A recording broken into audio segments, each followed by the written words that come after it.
All right, guys, we've made it down to Roosevelt. Air temperature is about 60, water is about 65. First thing I'm gonna do, I think, is just start beelining for the backs of coves. This time of year, they should be chasing up shad pretty good. If I'm not catching them there, I'll move out off some points and see if they haven't started moving for their winter spots. But this kind of stuff right here, this is right by the ramp. This kind of stuff I'll be looking for in the backs of coves, bushes like this. I'm gonna burn a buzzbait around it. Got my squarebill, buzzbait, jig to flip with, pretty much standard stuff.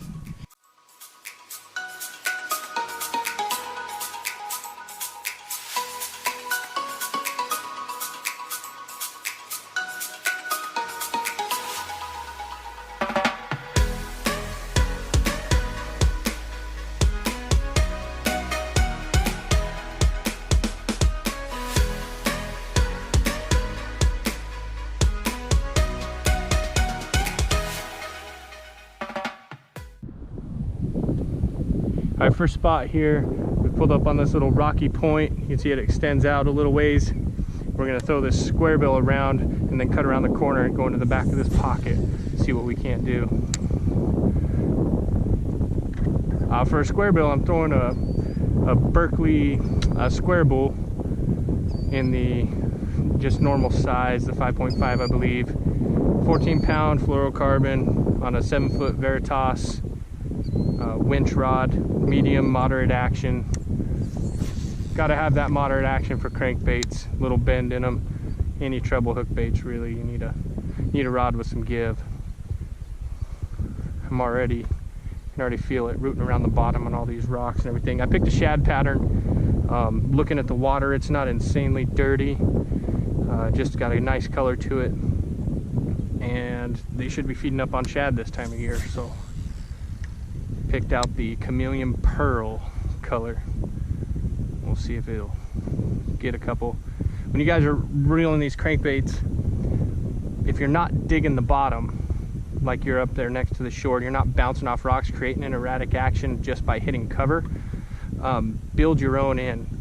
For instance, I'm gonna cast out there and make a few cranks and twitch the rod twice, let it sit, then reel, then stop it. Reel a little slower, speed it up. Anything you can do to give that bait crazy action will help you get more bites. Hey guys, little crankbait tip also. I just noticed this one's running away from me. So as I'm reeling in, that bait is going that direction. So I want to bend the eye the opposite direction.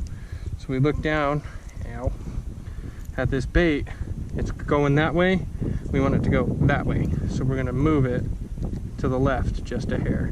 Doesn't take much. You want your crankbaits running true in the water, nice and straight. Ugh.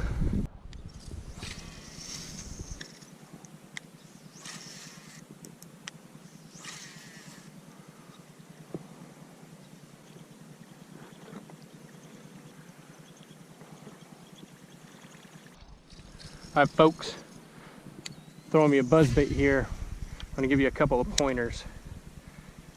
As you're bringing that buzzbait back, after you make a long cast, try to come in contact like I just did there with these stick-ups, all these little bushes.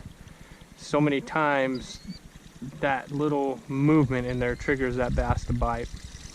And if you've got a lot here, you can kind of cast through the middle and then steer it to multiple bushes. I just hit a little stick there. Now I'm going to bring it back this way. I'm going to go for this big bush here.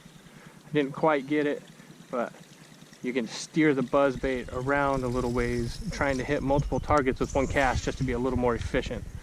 So.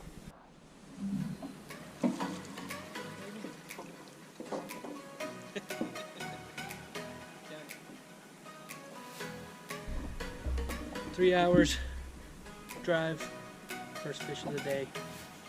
Oh boy.